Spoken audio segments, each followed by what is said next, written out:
예, 그리고 이제 그래서 국회에서 일본 국회에서 헌법에 대해서 논의를 어떻게 해 왔느냐. 2015년 이전에 2000년부터 2015년 이전까지 상황을 보면 그 2000년도 1월에 충참 양원에서 헌법조사회가 설치가 됩니다. 그래서 이때 뭐 논의가 좀 필요하지 않냐라는 얘기가 나왔겠죠. 그리고 2005년 4월에 충참 양원의 이제 헌법조사회가 보고서를 의장에게 제출합니다. 뭐 이런 게 필요하다. 어쩌다 저쩌다 뭐 이런 식으로요. 그리고 9월에 중원헌법조사 특별위원회가 설치되고 10월에 민주당이 이제 헌법 제언을 합니다. 그러니까 민주당에서 만든 헌법 초안도 있는 겁니다. 뭐 지금 뭐 아무도 궁금해하지 않지만 그런 게 있다. 아니 이고요.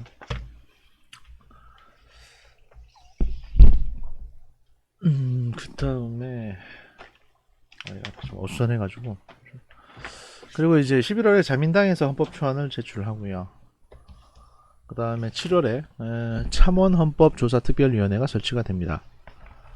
참위원회 설치가 됐다는 거고. 그 다음에 이제 헌법 개정 국민투표법을 만들게 되고요. 그러니까 이제 이전에는 이게 없었다는 거죠. 이게 왜냐면 헌법 개정 국민투표를 해본 적이 없으니까. 그래서 이제 일단 이거부터 만들고, 그래서 이제 국민투표법이 성립이 되고 초안이 나오고 뭐 이렇게 쭉 진행이 되어 왔던 겁니다. 그래서 2015년 6월에 헌법학자 3명이 안전보장 관련법의 위헌이다 하는 바람에 이제 파토가 나가지고 다 이제 스톱됐다는 얘기고요.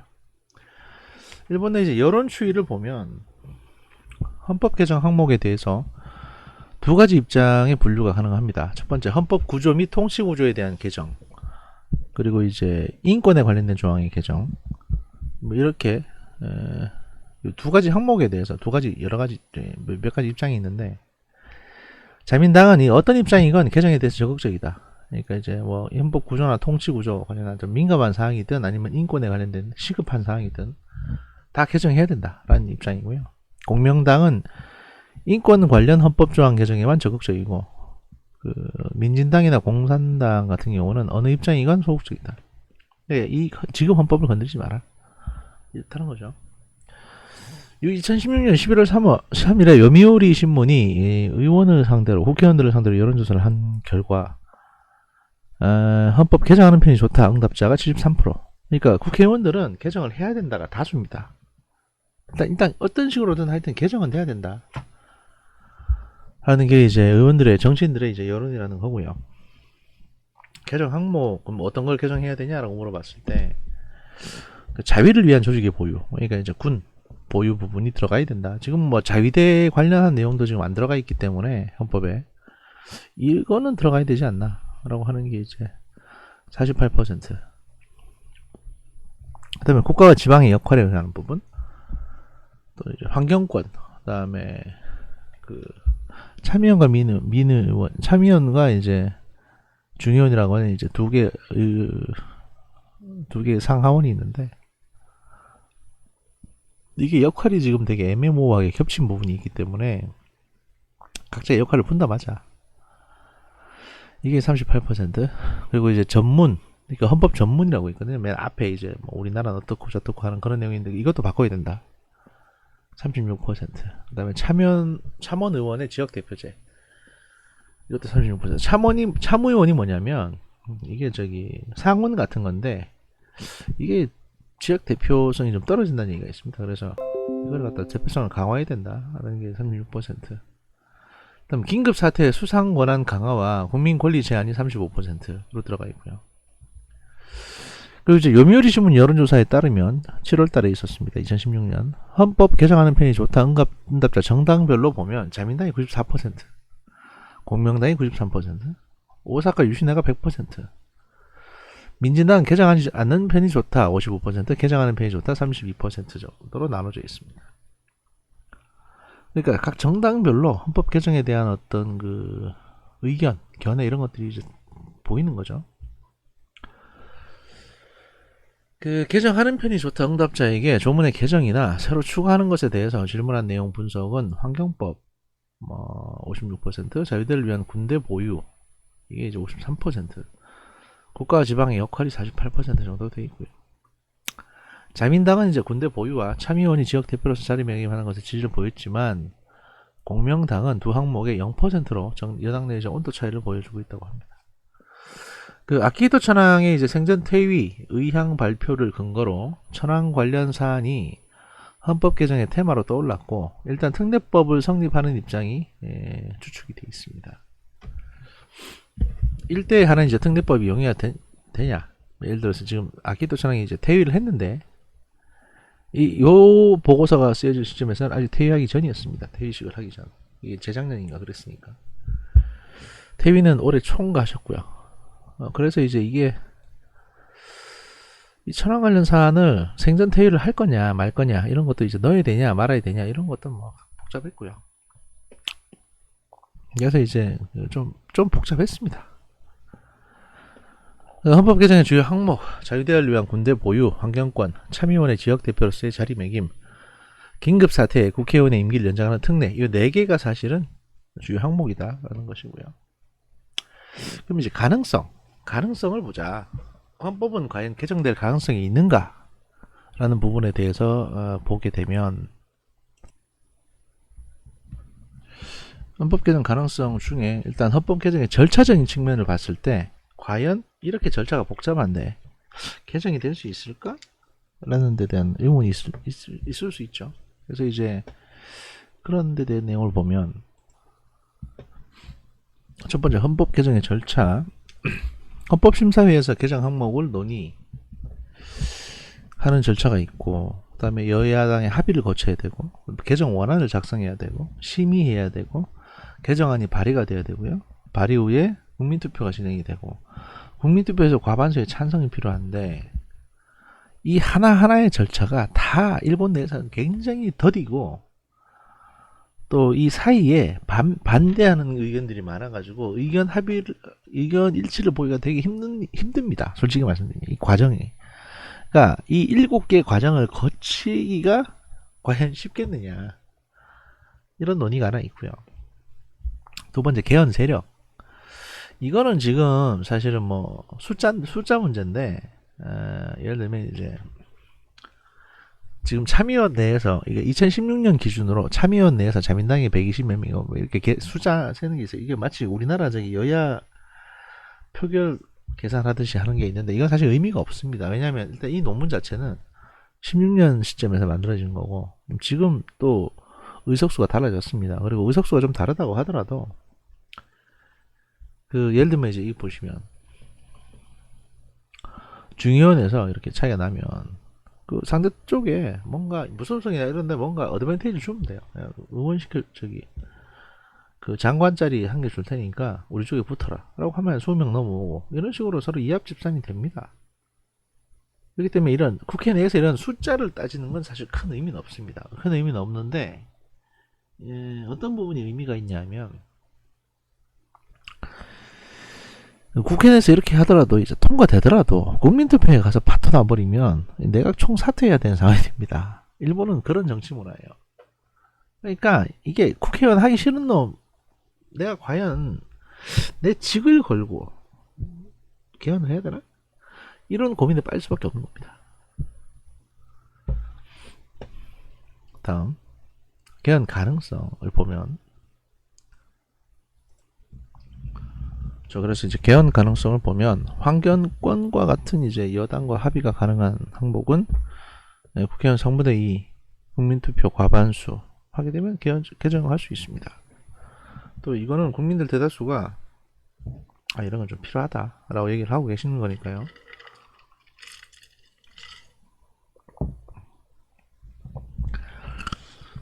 평화조항, 구조와 군대 보유 같이 합의 어려운 항목은 국회의원 3분의 2하고 국민투표 과반수를 얻기가 어렵기 때문에 자민당이 매우 신중한 입장을 취하고 있습니다.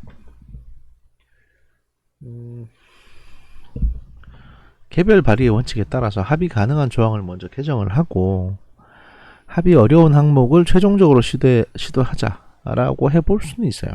이렇게 할 수는 있는데 그것도 사실 쉽진 않고요.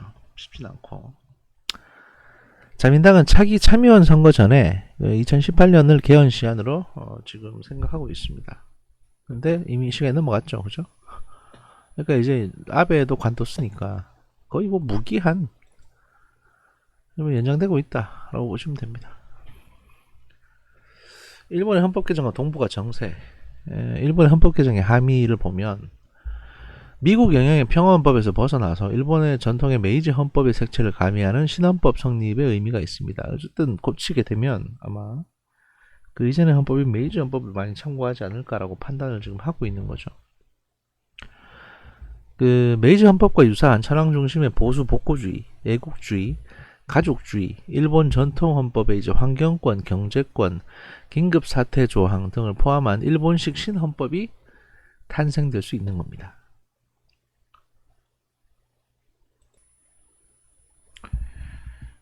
평화조항 구조의 개정이 이루어지면 일본이 군대와 교정권을 보유하는 보통 국가로 새롭게 탄생한다라는 게 이제 우리 한국의 입장이죠.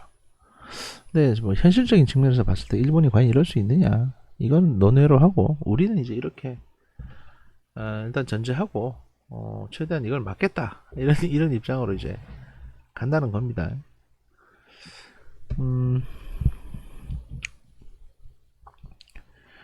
구조 개정이 이루어지면 제3의 헌법으로 강력한 군사력과 교정권을 보유한 보통국가 일본이 부활하고 이에 어떻게 대응해야 하는지가 한국 외교안보의 주요 과제가 되었다라는 것이고요.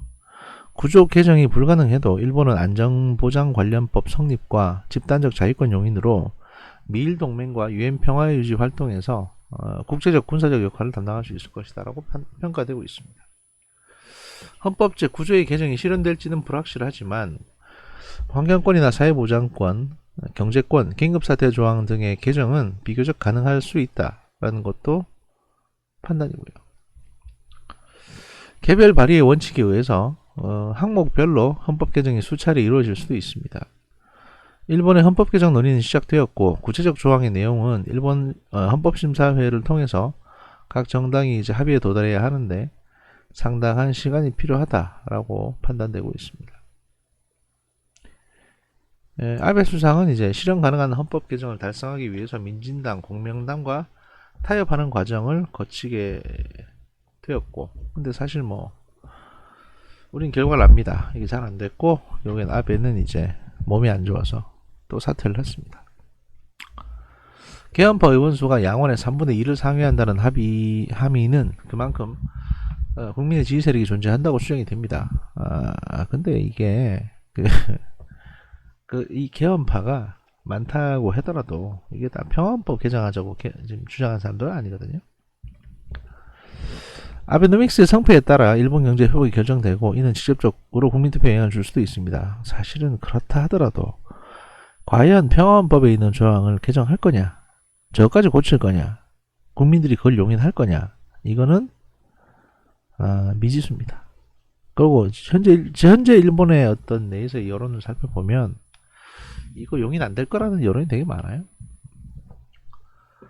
동북아 국제정세와 한국의 대응, 뭐 늘 얘기하는 거지만 한국은 그러면 어떻게 대응해야 되냐 이런 얘기 나오는데 이거는 뭐 어디까지나 우리 입장에서 보고 우리의 어떤 국익을 최대화하는 방법을 이제 기술해 놓은 거니까 일본 입장은 아니고 참고 삼아 보시면 되겠습니다. 헌법 9조의 평화조항이 개정되지 않으면 일본의 헌법 개정은 국내적으로 영향이 있으나 국제적으로 영향이 적다. 9조가 개정이 되면 일본은 이제 군사 강국이 될 거다. 뭐 우리가 그냥 이렇게 보고 있다는 거고. 군사 강국 일본은 동아시아 안보 갈등과 대립, 군비 경제의 요인으로 작용할 수 있다. 이것도 사실은 좀 군사 강국 일본은 미일 동맹이 강력히 유지되는 경우 미국과 함께 글로벌하게 군사 활동을 전개할 수 있다. 사실 그럴 돈도 없어요, 일본이 지금. 그럴 의지도 없고. 일본이 진짜 무슨 힘 못 써서 환장한 나라입니까?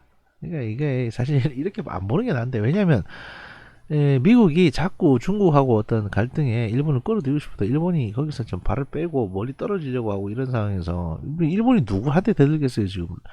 러시아한테 대들겠어요? 지금 중국한테 대들겠어요? 한국이나 북한한테 개기겠어요? 일본은 사실 이렇게 보면 마땅히 덤빌 만한 나라가 없어요. 쟤들 세금이 지금 무기가 얼마나 비싼데 세금으로 그걸 사가지고 아니야. 무기 개발해가지고 방산 수출, 그러니까 무기를 좀 많이 수출하고 우리 시장을 뺏어 먹고 뭐 이런 거는 몰라도 뭐 그건 지금 상황에서 누구랑 전쟁하겠다고 일본이 재무장을 하겠습니까? 근데 여기서는 이제 한국의 대응 입장이니까 좀 세게 쓰는 거죠 지금. 일본의 핵무장 가능성이 대두되고 이것도 진짜 예, 뭐 동아시아에서 한국과 대만을 비롯해 핵 보유 도미노 현상이 촉발될 수도 있다. 이것도 사실은 굉장히 극단적인 경우에 한정해서 얘기하는 겁니다 지금. 예. 보통국가 일본 등 동중국해 남중국해에서 자국의 국익을 위해서 중국과 대치하고 안보 갈등과 충돌의 가능성이 고조될 수도 있다.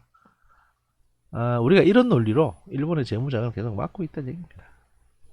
보통국가 일본은 한반도 문제에 군사적으로 개입하여 한국과 영토 분쟁이 심화되고 북한과 안보 대립과 충돌 가능성이 높아진다. 그러니까 마치 일본에 군대만 생기면 일본이 지금 헌법 개정이 안 돼서 그러니까 언제는 이거 법 지켰다고 법 개정이 안 돼가지고 지금 이걸 못하고 있다고 생각을 하는데 법 개정돼도 이걸 못한다니까요. 지금 일본은 그런 나라가 아니에요. 그러니까 이게 제가 알기로 이 논문이 세종연구소가 외교안보연구원인가 여기서 나왔는데 이게 사실 되게 옛날 논리입니다. 그러니까 개정이 되냐 안 되냐는 지금의 얘기지만 일본이 만약에 개정돼서 군사 강국이 되면 이렇게 될 거라는 식의 얘기는 굉장히 쌍팔년도 얘기예요. 쌍팔년도 1980년대나 88년도에나 나왔던 얘기예요. 지금은 좀 상황이 다르다. 일본은 그럴 수 있는 여력이 없다. 이렇게 생각해 주십시오. 이거 되게 극단적인 사례니까. 트럼프 정부의 동아시아 정책이 신고립주의나 선택적 관여 정책으로 변화하면 미일 동맹의 재검토와 함께 일본의 군사대우가 핵무장을 비롯한 헌법 개정에 심각한 영향을 미칠 수 있다. 트럼프 정부의 안보 정책은 종전과 커다란 변화가 없을 것이라는 낙관적 전망이 있다. 그렇지 않았죠. 변화가 있었죠. 북한하고 대화도 했고. 한국은 일본의 헌법 개정 움직임을 주시하면서 구조 개정이 이루어지는 경우를 대비해서 군사력을 증강해야 되고 한미동맹을 제가 보면 한국이 오히려 이 지역 내에서 군사적인 패권 국가가 되려고 일본을 자꾸 이용해가지고 저봐 일본 커지려고 그런다. 이런 일본 법 바꾸려고 그런다. 이러면서 한국은 무기 사재고 이러는 것처럼 보여요 오히려. 한미일 안보협력과 한중일 협력 시스템 등 소다자 외교와 미중 사이의 중개연국 가교 외교를 유지하는 것이 바람직하다. 이거는 뭐 바람직한 얘기입니다. 한일 경제 및 안보 협력을 신중하게 추진해가고 지소미아의 효용성에 대한 평가가 필요하다. 뭐 이것도 뭐 할 수 있는 얘기죠. 그래서 이제 평화헌법 개정이 될 건가 안 될 건가 어떤 내용이 논의되고 있는가 이런 거에 대해서 말씀을 드렸고요.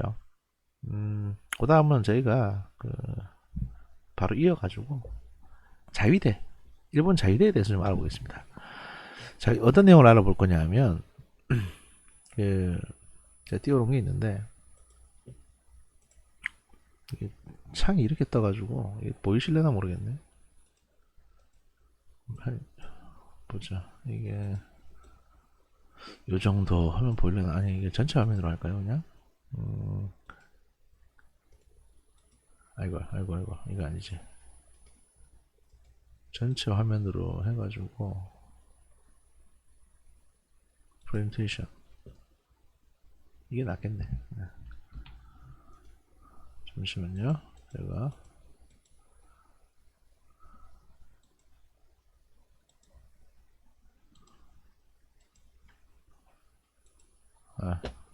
차라리 이게 나을 것 같습니다. 그냥 이렇게 하면 더 확대가 안 되는데 화면으로 보면 안 보일 텐데.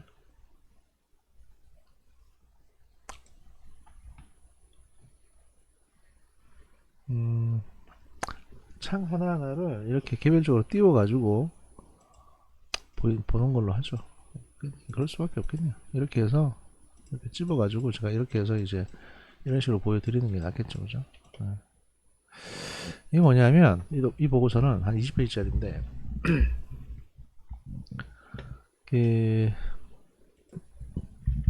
자 8주차 강의에서 볼 내용은 전후 일본의 군사조직의 복고적 행태에 관한 연구입니다. 이게 뭐냐면 구일본군이 뭐 아시다시피 구일본군이 폭망했죠. 2차 대전에서 졌으니까. 그러고 나서 얘들이 이제 슬슬 다시 군대를 조직합니다. 그래가지고 목차를 보면 이제 얘들이 어떤 식으로 패전 직후에 어떤 식으로 군대를 재조직하고 어떤 그 내부 과정이 있었고 또 정신적으로는 어떤 게 있었는지 이런 거에 대해서 이제 보고서를 누가 논문을 하나 썼어요. 그래서 이걸 바탕으로 해가지고 일본군이 어떻게 복구가 됐는지 또 어떤 식으로 이제 되고 있는지 이런 거에 대해서 저 철학적인 부분에 대해서 말씀을 좀 드리려고 합니다. 뭐 철학적으로 하면 철학적이고 뭐 정치학적인 내용이 대부분 안에 들어가 있을 거니까.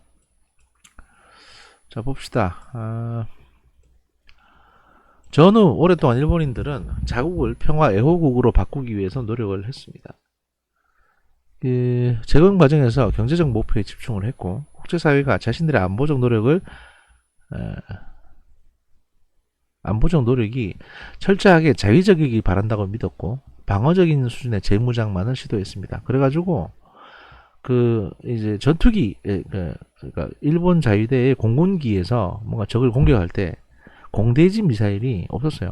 그러니까 이제 왜 공대함 미사일이 있습니다. 그러니까 일본으로 넘어오는 배를 공격하는 미사일이 있는데 쉽게 설명드리면 일본 폭격기도 마땅한 게 없지만 폭격기가 만약에 한국으로 넘어 들어와서 한국에 있는 지상 목표물을 공격할 수 있는 미사일이나 이런 게 없었다는 얘기예요.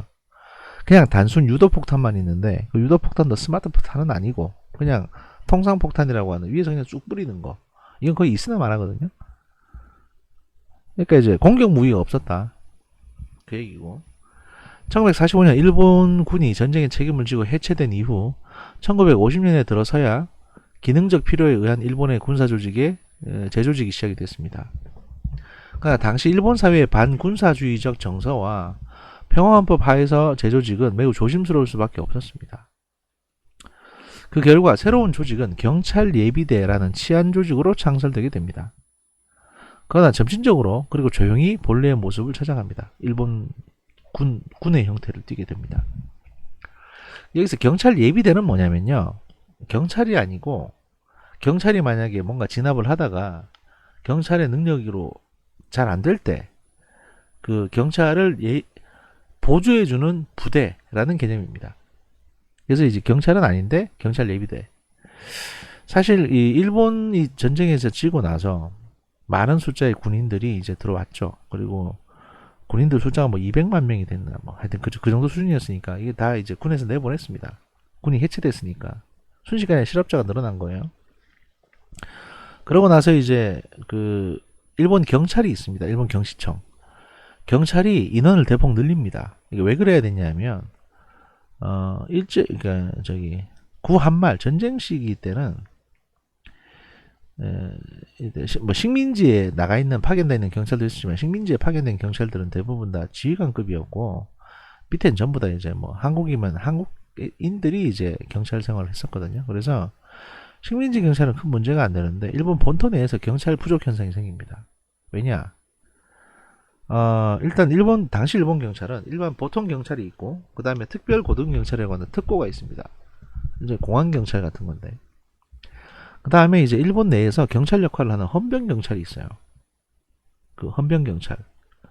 그러니까 헌병인데 경찰입니다.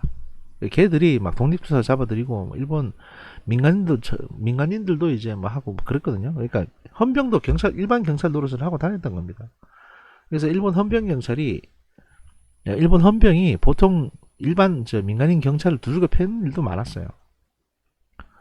그러다가 특별고등경찰이라고 하는 비밀경찰 조직하고 그 다음에 정보위원 역할을 하는 그 조직하고 그 헌병이 해체됩니다. 그러니까 이제 전쟁에서 졌으니까.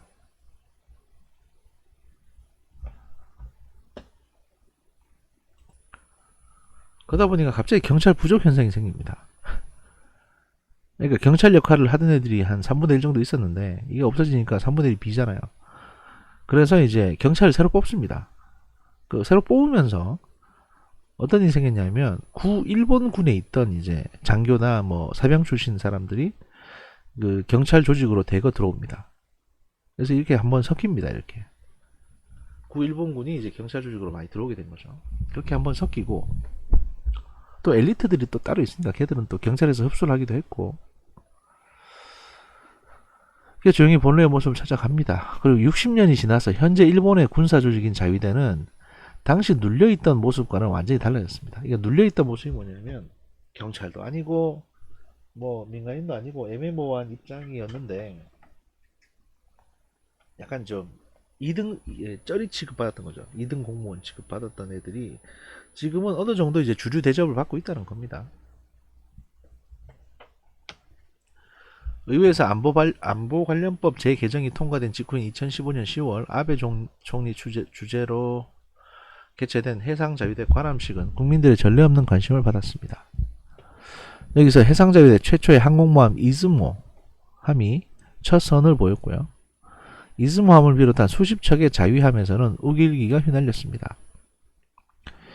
1945년 연합국에서 격침됐던 이즈모함과 점령군에 의해 소멸된 구일본 해군이 다시 부활하는 장면이었습니다.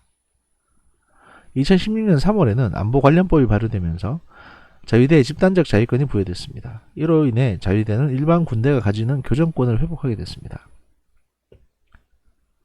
동시에 일본의 안보정책 결정 과정에서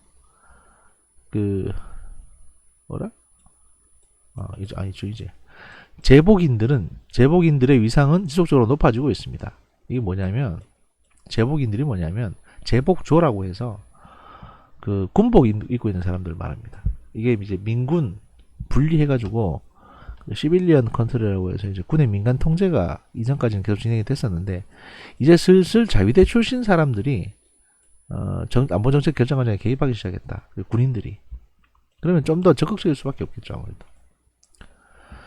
밑에 각주들을 쭉 보면 냉전 동안 일본의 안보정책은 두 가지 핵심적인 목표를 가집니다. 첫 번째, 매우 좁은 의미에서 그리고 그러한 요구사항을 충족하는 각종 자제력 아래에서의 자위력 범위 내에서의 점진적인 방위력 건설. 그러니까 최소 한도로만 유지한다. 하지만 첨단 무기를 개발한다. 뭐 이런 것이고 자위를 벗어나는 모든 것들은 미일 동맹에 의존한다. 이런 거였고요.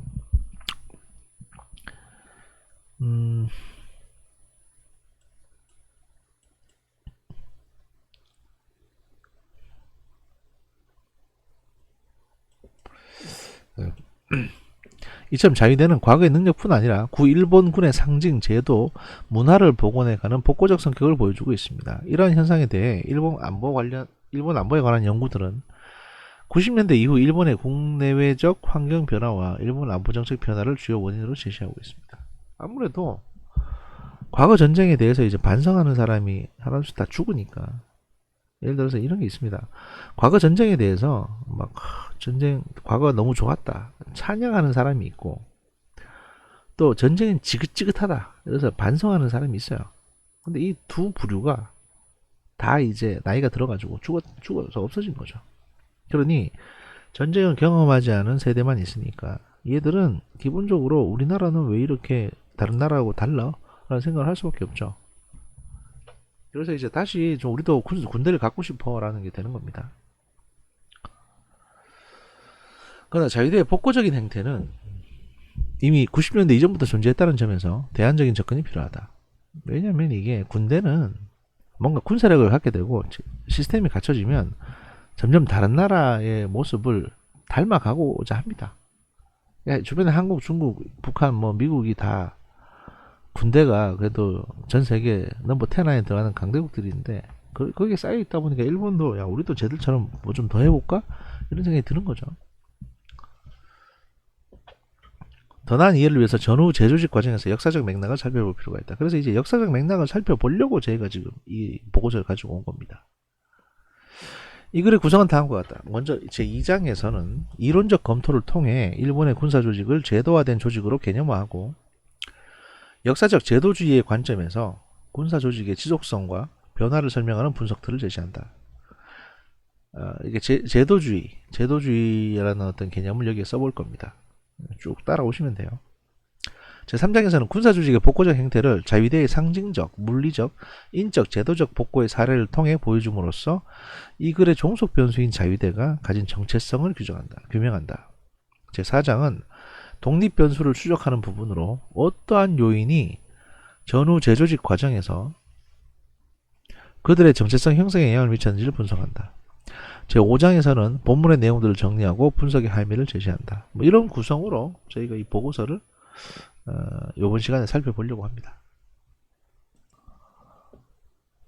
본문의 분석 결과 자위대는 구 일본군의 정체성을 상당 부분 계승하고 있으며 그 직접적인 원인은 재조직 과정에서 구 군부 세력의 참여였다. 그러니까 뭐 과거 군대에 있던 사람들이 다시 들어왔으니까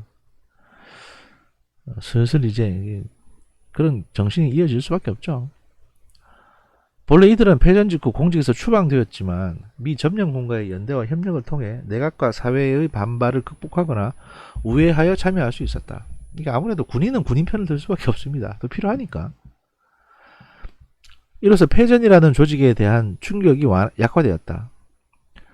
충원된 구군부의 장교들은 신조직의 뼈대가 되어 구조직의 상징 인력 제도를 복원시켰다. 결국 이러한 결과를 만든 근본적인 원인은 전후 재조직 과정에서의 점령국 군부의 국제정치적 이익과 피점령국 구군부의 국내정치적 이익의 결합이었다. 그러니까 미군과 일본군이 이익을 위해서 서로 협의를 했다는 거죠. 이러한 전후의 역사적 맥락과 조직의 정체성에 대한 이해 없이는 자위대의 복고적 행태를 충분히 설명할 수 없을 것이다. 이게 이제 이 연구자의 어떤 그 이론의 출발입니다.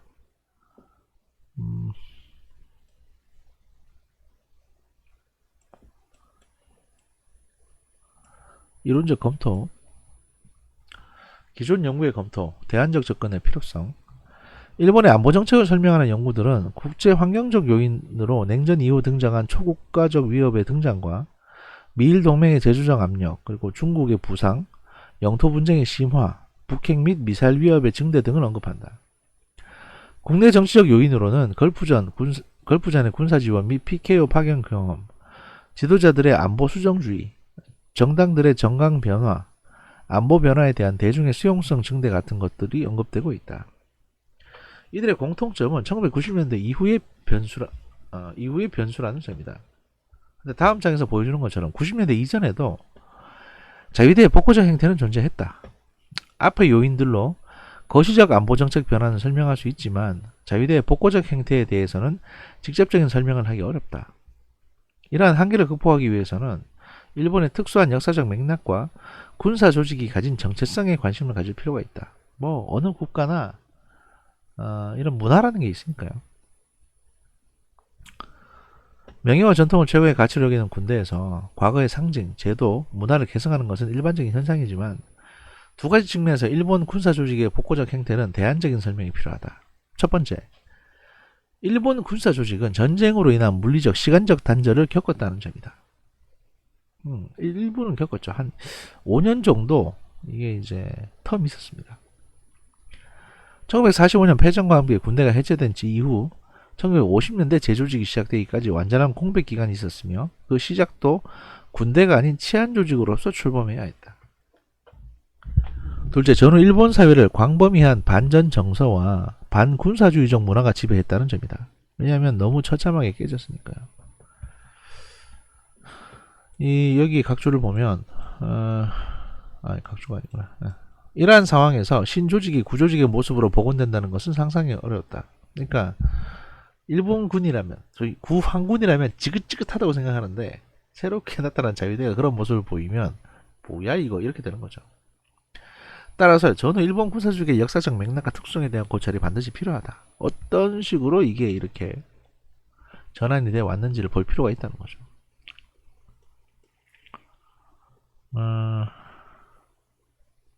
이 경로 의존성 부분에 대해서 보면 전략문화 또는 군사문화 연구자들은 각 나라마다 고유한 군사문화가 존재하며 군대는 그러한 문화를 변화시키기보다는 유지하려는 성격이 강하다고 평가를 합니다.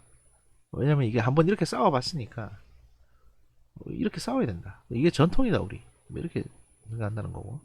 심지어 새로운 군사기술이 도입되어도 과거의 전략을 그대로 답습하려는 경로 종속성이 관찰된다.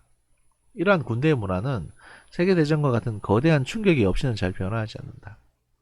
뭐 이렇게 연구하신 분도 계시고요. 제도의 지속성과 변화, 그러니까 새로운 관점이 뭐냐면 제도주의적으로 본다는 건데, 이 글의 분석 대상인 군사 조직은 국방이라는 독립적인 기능을 수행하는 하나의 제도이면서도 동시에 인적 물리적으로 구성된 조직입니다. 제도와 조직은 밀접한 관계가 있으며 제도는 조직을 통해 비로소 현실화됩니다. 역사적인 제도주의자 푸트남은 제도는 역사에 의해서 만들어지며 단단한 조직적 구조뿐 아니라 추상적인 규칙과 규범 또한 포함한다라고 주장했습니다. 일본의 군사 조직은 전쟁 전 오랜 시간에 걸쳐 제도화된 조직이었습니다. 조직이 제도화되면서 형성하는 추상적인 규칙과 규범은 이 글의 분석 대상인 조직의 정체성이라고도 할 수 있을 것입니다. 제도의 지속성과 변화와 관련해서 역사적 제도주의는 한 번 만들어진 제도는 지속하려는 관성을 가지기에 작은 충격에는 잘 변화하지 않는다고 봤습니다. 그러나 전쟁과 같은 외부의 강력한 충격으로 중대한 전환점을 맞이하게 되면 제도는 근본적으로 변화하게 된다고 합니다. 그러한 전환점에 도달하기 전까지는 기존에 형성된 제도는 경로 의존적 관성을 가지고 지속되게 됩니다. 따라서 제도는 점진적이고 지속적으로 변화하기보다는 극적이고 간헐적으로 변화하게 되는 것입니다. 마찬가지로 제도화된 조직이 가진 정체성도 중대한 전환점에 이를 만한 충격을 겪기 전까지는 변하지 않고 지속성을 보이기도 합니다. 마찬가지로 제도화된 조직으로서 일본의 군사 조직이 패전과 해체라는 강력한 충격을 겪었음에도 전후 재조직 과정에서 과거의 정체성이 유지되었다면 이들이 중대한 전환점에 이르지 못했다는 것을 의미하고, 그러한 보다 강한 다른 외부적 충격이 있기 전까지는 기존의 정체성은 경로 의존성을 가지고 지속될 가능성이 높다는 것입니다. 물론 현재로서는 패전을 넘어서는 외부적 충격이 다가올 것으로 예상되지는 않고 있고요. 그러니까 결국에는 일본 자위대는 과거 일본군에서 바뀐 게 없는 것처럼 보인다. 그럴 만한 큰 충격도 없었고 하고 생각된다는 거죠.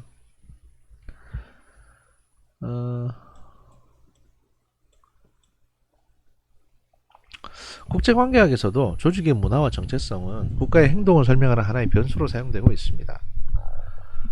물론 이러한 관념 변수를 독립 변수로 볼 건지 아니면 매개 변수로 볼 건지에 대해서 의견이 갈리고 있고, 연구 주제에 따라 분석의 수준은 다르지만 이러한 관념적 변수의 영향력에 대해서는 역사적 제도주의와 고민되는 지점이 존재합니다. 그러니까 영향을 준다는 거죠.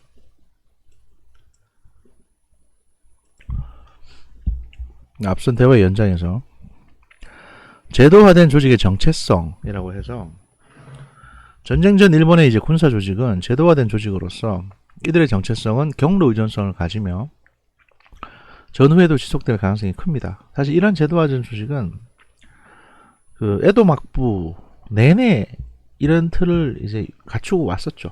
그러다가 이제 메이지 유신으로 약간 형태만 변형됐을 뿐, 이들 마음속에 있는 그 사무라이 정신이나 소위 말해서 공국주의적인 마인드는 달라진 게 없었습니다.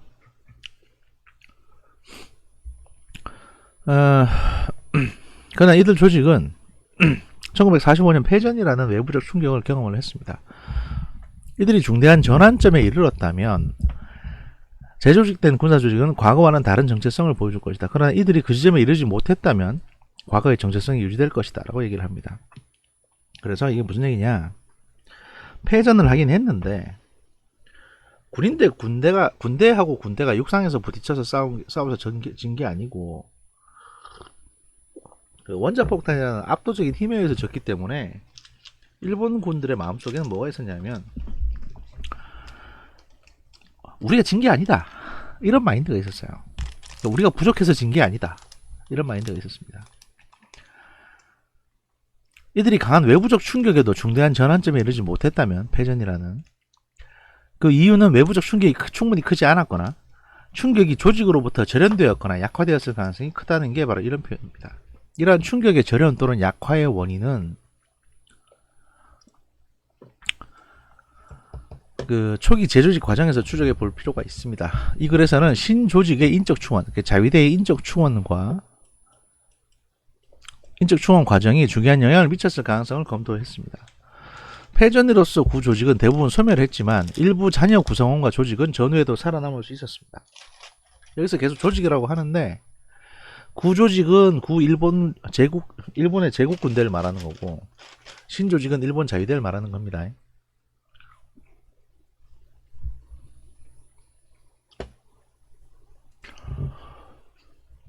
이들이 신조직을 만드는 데 참여할 수 있다면 시간적 물리적 단절과 사회적 압력에도 불구하고 조직의 정체성은 유지될 수 있을 것이다. 이러한 가설을 입증하기 위해 우선 다음 장에서 자위대의 복고적 행태의 사례들을 검토하고 이들이 가진 정체성의 성격을 규명한다. 이어지는 제4장은 독립 변수를 찾는 부분으로 전후 재조직 과정을 시대별로 추적함으로써 이들의 정체성에 형성을 미친 요인을 분석한다. 그러니까 앞서 내용들은 4개 변수라고 할 수 있는 자잘한 어떤 것들, 그러니까 뭐 전통적으로 흘러내려오는 복식이나 이런 것들이 이 현재 자유대에 영향을 미치는 걸 찾아보고, 또 하나는 독립 변수로서 뭔가 다른 요인이 또 있나 하는 걸 찾아보겠다는 겁니다. 옆으로 가서 전후 일본 군사조직의 복고적인 행태. 이 장에서는 먼저 전후 일본 군사조직의 복고적 행태에 관한 몇 가지 사례들을 소개합니다. 이를 통해 그들이 가진 정체성이 상당 부분 구일본군을 개성하고 있음을 관찰할 수 있습니다.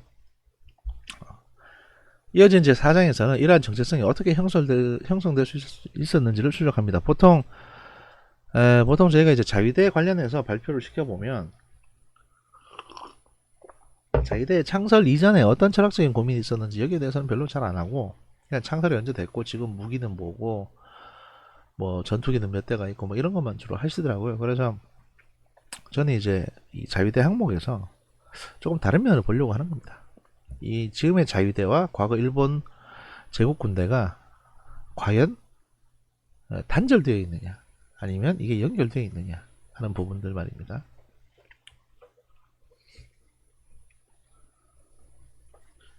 그 설사 연결되어 있다 하더라도 뭐 그렇게 심각하게 생각할 필요는 없는 게, 그냥 문화적인 연결 흐름이나 일본 군부의 의식에 대해서 보는 거지, 그렇다고 해서 지금의 자유대가 다시 대동아 공영권 막 이런 얘기 하자는 건 아니에요. 왜냐면 그건 현실성도 없는 얘기고 본인들도 그런 생각 안 하고 있으니까.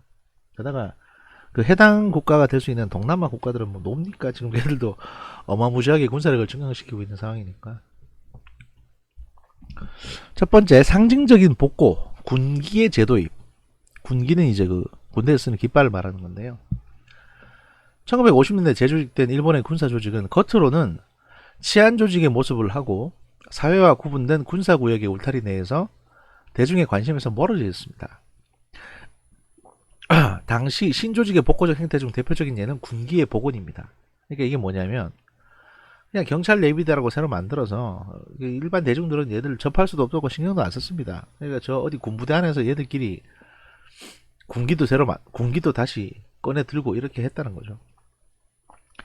군기는 대내외적인 상징으로 각 군을 상징 혹은 대표하며 각 군의 전통과 명예 그리고 자부심을 의미하고 구성원들의 조직에 대한 충성과도 연관되어 있습니다. 우길기인 구일본군의 군기와 현대 자위대는 그림과 일과 같이 거의 유사합니다. 구일본군의 군기와 현대의 자위대 깃발을 비교를 해보면 자 이렇게 나와 있습니다. 이게 이제 육군기, 그러니까 구일본군의 군기와 현대 자위대기라고 해서 구일본군의 육군 깃발, 구일본군의 해군 깃발이 있습니다. 이게 잘 아시는 우길승천기죠. 그리고 구일본군의 공군 깃발은 없습니다. 왜냐면 공군이 없었거든요. 육군 항공대, 해군 항공대였지 별도의 공군은 없었으니까. 그래서 이제 이렇게 가운데 있는 우길기 또는 일본 해군기는 약간 치우쳐져 있었어요. 지금은 어떻게 돼 있냐? 육상 자위대 깃발, 해상 자위대 깃발 거의 같죠. 사실 뭐 이게 디자인만 조금 달라졌고 거의 같습니다. 거의 같고, 항공 자위대 깃발은 사실 이 깃발 같은 경우에는 일본 전통의 문화가 들어있기보다는 거의 미국 스타일로 좀 만들어져 있습니다. 항공 자위대 깃발은 이런 상황이고, 우길기는 1879년 일본의 군기로 지정이 됐고요. 2차 대전 중 일본 육군기와 이를 다소 변형 형태의 해군기로 사용이 됐습니다. 그러나 1945년 일본의 패전으로 군대는 해산됐고 그에 따라 우길기의 사용도 중단됐습니다. 그러나 1954년 자위대가 공식 창설되면서 육상자위대와 해상자위대는 우길기를 자위대 깃발로 지정을 했습니다. 그 중에서도 해상자위대는 구일본 해군과 동일한 깃발을 채택을 했습니다. 이러한 복고적인 자위대 깃발의 채택은 주변국의 분노와 우려를 낳았습니다. 독일에서 아직도 나치스의 상징인 하겐크로이츠의 사용을 금기시하고 있죠. 그러나 일본에서는 우길기를 스포츠 경기 등 응원용으로 사용을 하고 있으며 주변국은 이것이 일제 군국주의를 상징한다며 문제시하고 있습니다. 예, 여기에 대해서 일단 설명을 좀 드리면 그 하겐크로이츠는 나치당을 상징하는 거죠. 그리고 우길 승천기는 이제 일본 군을 상징하는 겁니다. 그래서 이제 일본 내에서는 여기에 대해서 뭐라고 하냐면 아니 정당을 상징하는 깃발하고 군대를 상징하는 깃발하고 뭔 상관이냐 이렇게 얘기를 하거든요. 근데 그건 그렇지가 않은 게 그 일본 내에서도 이제 우길기라고 하는 거는 그러니까 구 일본 제국 군대는 황실의 군대였습니다. 그러니까 일본 천황의 군대이기 때문에 국가의 군대가 아니에요. 단적으로 말하면. 그래서 정치인이나 경찰과 다르게 별도의 마치 자기들이 특권 계급인 것처럼 행동을 했습니다. 그러니까 일본 정부와 예전에 이제 왜 천황과 그 막부가 따로 노는 것처럼 일본 정부는 일종의 막부 형태고 천황의 군대인 이제 그 황군은 마치 그 정부군 그러니까 막부와는 별개의 이런 형태 이런 식으로 이제 지들이 과시를 해요. 그래서 일본의 국기는 일장기라고 있지 않습니까? 우길기와 일장기가 나란히 간다는 거는 일본 행정부의 상징인 일장기에게는 일종의 모독이죠. 왜냐면 일본의 국기는 일장기인데. 근데 우길기가 자꾸 여기를 넘어서려고 하는 겁니다. 여기에 대해서 일본 내에서도 이건 문민 통제를 넘어서는 거 아니냐라는 식으로 문제 제기가 되게 많았어요. 그래서 우길기를 일본이 무조건 좋아하는 것도 아니고 우길기가 너무 이렇게 놔두는 거에 대해서 일본의 이제 민간인들 대부분의 민간인들도 좀 불편하게 생각을 합니다. 왜 군대가 자꾸 행정부를 앞지려고 드냐 이런 게 나와요. 왜냐면 우리도 예전에 그 관함식 때 일본이 우길기 달고 들어온다고 해가지고 못 들어오지 그렇게 할 거면 못 들어오게 했거든요. 그래서 우리가 내놓은 게 뭐냐면 일본 해상자위대가 그 제주도 관함식에 참가하려면 일장기를 달아라. 니네 나라 국기가 일장기 아니냐. 근데 왜 굳이 우길기를 달고 들어오려고 그러냐. 라고 이제 강하게 어필을 했고, 일본은 못하겠다 그래서 이제 결국 안 왔습니다. 근데 상식적으로 지네 나라 국기 달고 오는 게 맞지. 아니, 왜 우길기를 굳이 달겠다고 고집을 하냐고요. 일본 내에서도 이거 비판하는 사람들이 꽤 있었습니다. 해상자위대는 일본 정부하고 다른 별도의 뭐 독립된 국가의 독립된 존재냐. 이런 식으로 비판을 했었어요. 실제로. 그래서 일본 사람들이 무조건 우길기만 좋다 하는 게 아니다라는 거. 하여튼 여기까지 해서 8주차 강의 8강 상편을 마치고 중편에서 다시 바로 뵙도록 하겠습니다.